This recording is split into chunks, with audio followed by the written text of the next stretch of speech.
So tidal marshes in our estuary are making a comeback. And to understand what that means, we have to go back in time to think about what did this estuary look like before Europeans got here and started changing what it looks like.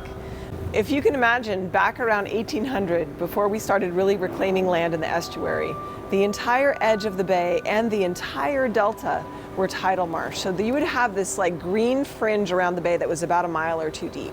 And in the delta, there were several 100,000 acres of freshwater marsh, which is completely unique along the west coast of the Americas.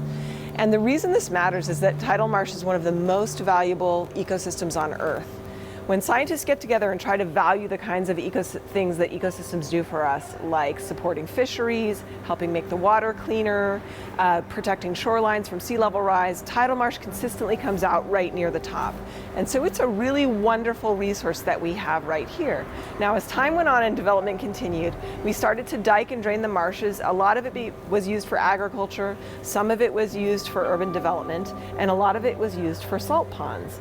What's happening now is that a bunch of those, especially the salt ponds, but some of the other lands as well, are getting converted back into tidal marsh.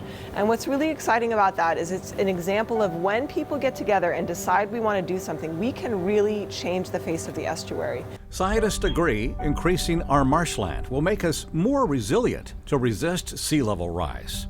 So we've seen tens of thousands of acres of tidal marsh getting returned to the tide. Marshes are growing back, and in some of those places, endangered species have even already come back into those exact places where the marsh was restored. So marshes are actually capable of keeping up with sea level rise if they have enough sediment. So we're going to have to take active measures to keep our marshes that we've restored and our historical marshes being able to continue elevating themselves with sea level, protecting our shorelines, allowing places for people to recreate, and harboring our endangered species. And we can do that if we all work together.